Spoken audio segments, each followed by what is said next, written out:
જામનગરની ઓસવાડ હોસ્પિટલ દ્વારા biomedical waste જાહેરમાં નાખતા જામ્યુકો દ્વારા ₹10,000નો દંડ। જામનગરના દિગ્વિજય પ્લોટ વિસ્તારમાં આવેલ ઓસવાડ ટ્રસ્ટ સંચાલિત ઓસવાડ હોસ્પિટલ આમ તો અવારનવાર અનેક વિવાદના વમળમાં ફસાયાના સમાચારો પ્રસિદ્ધ થતા રહેતા હોય છે। અગાઉ હોસ્પિટલમાં પોતાનું પાર્કિંગ જ નથી તે બાબતે પણ સારી એવી ચર્ચા શહેરભરમાં થતી હતી અને હવે બાયોમેડિકલ વેસ્ટ જાહેરમાં નાખવા સબબ વિવાદના વમળમાં ફસાય છે।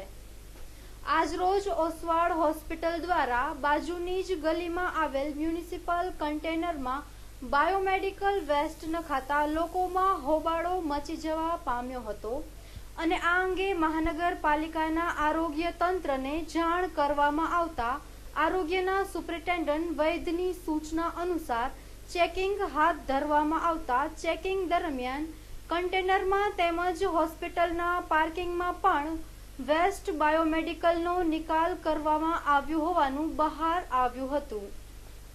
આમ જાહેરમાં બાયોમેડિકલ વેસ્ટ નાખવાના ગુન્હા સબબ ઓસવાડ હોસ્પિટલને જામ્યુકોના આરોગ્ય ખાતા દ્વારા ₹10,000નો દંડ ફટકારવામાં આવ્યો હતો।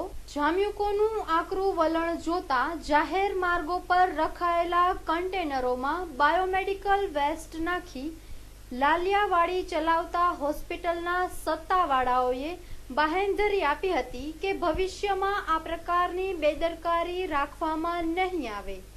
ઓસવાડ હોસ્પિટલમાં વિવિધ વિભાગોમાં આવેલ રૂમોના ભાડા અંગે ભાવપત્રક લગાડવામાં આવ્યું છે।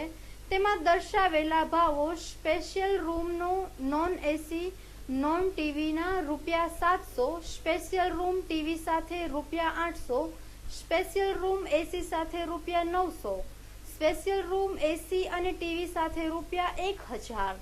આ ભાવ જોતા કદાચ એમ લાગી રહ્યું છે કે આ હોસ્પિટલના નહીં પરંતુ 5 સ્ટાર હોટલના ભાવ હોય। LS Shrimali, chief sanitary inspector and zonal officer, Jamnagar Mahanagarpalika, solid waste branch. હવે અહીંયા ઓસવાડ હોસ્પિટલનો બાયોમેડિકલ વેસ્ટ બાજુમાં આવેલી ગલીમાં મ્યુનિસિપલ કન્ટેનરમાં નાખવામાં આવેલ એના પ્રિસ્ક્રિપ્શને પણ ભેગા જ હતા।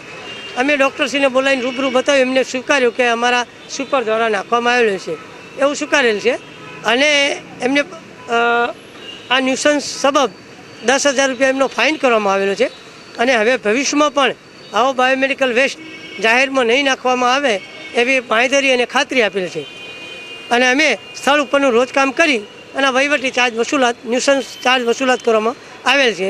ન્યુસન્સ ચાર્જ ₹10,000 વહીવટી ચાર્જ લેવામાં આવેલ છે।